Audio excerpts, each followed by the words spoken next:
ಮಂತ್ರಿಗಳ ವಿಷಯ ಬಂದಾಗ ಮಂತ್ರಿಗಳು ಬದಲಾವಣೆ ಮಾಡಬೇಕು, ಟೋಟಲ್ ಬದಲಾವಣೆ ಮಾಡಬೇಕು, ಮತ್ತೆ ಹೊಸಬ್ರಿಗೆ ಅವಕಾಶ ಮಾಡ್ಕೊಡ್ತೀವಿ. ಜಿಲ್ಲೆ ಕೂಡ ಅಷ್ಟೇ, ಜಿಲ್ಲೆಗೆ 4 ಜನ ಕಾಂಗ್ರೆಸ್ MLA ಗೆದ್ದಿದ್ದೀವಿ.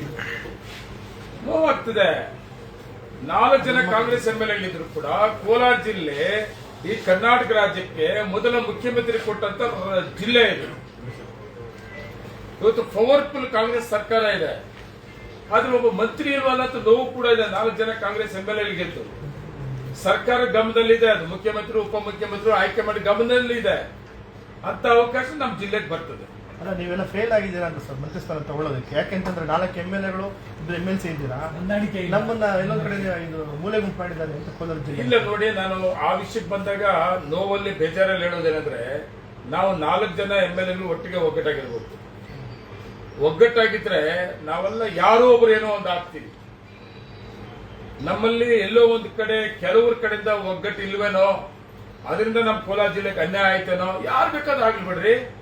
ಒಗ್ಗಟ್ಟಿದ್ರೆ ನಮ್ಮ 4 ಜನದಲ್ಲಿ ಒಬ್ಬರಾದ್ರೆ ನಮ್ಮ ಜಿಲ್ಲೆಗೆ ಅವಕಾಶ ಸಿಕ್ಕಲ್ಲ. ನಂಜೇಗೌಡ ಅಲ್ಲ, SN ನಾಡ್ಸಮ್ ಅಲ್ಲ, ಕೊತ್ತೂರು ಮಂಜು ಅಲ್ಲ, ರೂಪ ಅಲ್ಲ, ಏನಪ್ಪಾ ಯಾರಾದ್ರೂ ಒಬ್ಬರಾಗ್ಬೋದಾಗಿತ್ತಲ್ಲ. ನಾವೆಲ್ಲ ಒಟ್ಟಿಗೆ ಒಗ್ಗಟ್ಟಾಗಿ ಜಿಲ್ಲೆ ಡೆವಲಪ್ಮೆಂಟ್ಸ್ ಬಗ್ಗೆ ಮಾತಾಡ್ಕೊಂಡು ಹೋಗ್ಬೋದಾಗಿತ್ತಲ್ಲ.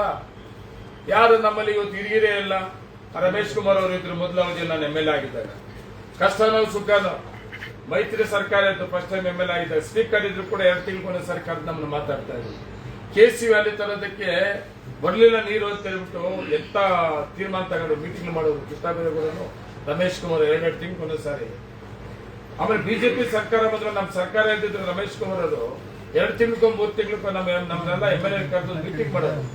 ನಾವ್ ಹೆಂಗಿರ್ಬೇಕು, ಪಾರ್ಟಿ ಹೆಂಗ್ ಕಟ್ಟಬೇಕು. ಇವತ್ತು ಯಾರು ಸೀನಿಯರ್ ಆಗ್ಬಿಟ್ಟಿದೀವಿ ನಾವೆಲ್ಲ. ಅದು ಕೂಡ ನೀವೇ ಪ್ರಯತ್ನ ಪಡುವುದಲ್ಲ, ನಾನು ಪ್ರಯತ್ನ ಮಾಡ್ತಾ ಇದ್ದೀನಿ. ಎಲ್ಲರೂ ಒಂದಾಗ್ತೀವಿ, ಆದಷ್ಟು ಬೇಗನೆ ಎಲ್ಲ ಒಟ್ಟಿಗೆ ಒಗ್ಗಟ್ಟು ಆಗ್ತೀವಿ. ಏನು 2 ವರ್ಷ ಆದ್ಮೇಲೆ ನಾವೆಲ್ಲ ರಾಜೀನಾಮೆ ಕೊಡಕ್ಕೆ ತಯಾರಿದ್ದೀವಿ ಅಂತ, ಅದೆಲ್ಲ ಒಳ್ಳೆ ನಿರ್ಧಾರನೇ ಅಲ್ವಾ ಸರ್? ಹೌದು, ಕೊಡ್ಬೇಕು. ಗುಜರಾತಲ್ಲಿ ಬಿಜೆಪಿ ಎಲ್ಲ ರಾಜೀನಾಮೆ ಕೊಟ್ಟು ಹೊಸಬರು ಕೊಟ್ಟಿಲ್ವಾ? ಇವಾಗ ಕರ್ನಾಟಕದಲ್ಲಿ ಕಾಂಗ್ರೆಸ್ ಸರ್ಕಾರ ಬರೋದಕ್ಕೆ ಸಿದ್ದರಾಮಯ್ಯವರು, DK ಶಿವಕುಮಾರ್ ಅವರು, ಮಲ್ಲಿಕಾರ್ಜುನ ಖರ್ಗೆ ಸಾಹೇಬರ ಅವರ ಸಹಕಾರದಿಂದ ಇವತ್ತು ಕಾಂಗ್ರೆಸ್ ಪಾರ್ಟಿ ನಾವು ಎಲ್ಲರೂ ಕೂಡ ಸಲೀಸಾಗಿ ಗೆದ್ಬಿಟ್ಟಿದ್ವೇನೋ. ಅಷ್ಟು ಸಲೀಸಾಗಿ ಗೆದ್ದಿದ್ದು. ಕಷ್ಟಪಟ್ಟು ಎಷ್ಟು ಜನ MLA ಆಗಿದ್ವಿ? ಎಲ್ಲ MLA ಮಂತ್ರಿ ಆಗಕ್ಕಾಗಲಿಲ್ಲ. ಕೆಲವರಿಗೆಲ್ಲ ಮಂತ್ರಿಗಳಾಗವ್ರೆ. ಈಗ ಬೇರೆಯವ್ರಿಗೆ ಅವಕಾಶ ಮಾಡಿಕೊಡ್ಬೇಕಲ್ಲ. 100% ಸಚಿವ ಸಂಪುಟ ವಿಸ್ತರಣೆ ಮಾಡೋಂಥದ್ದು ಬೇಕು.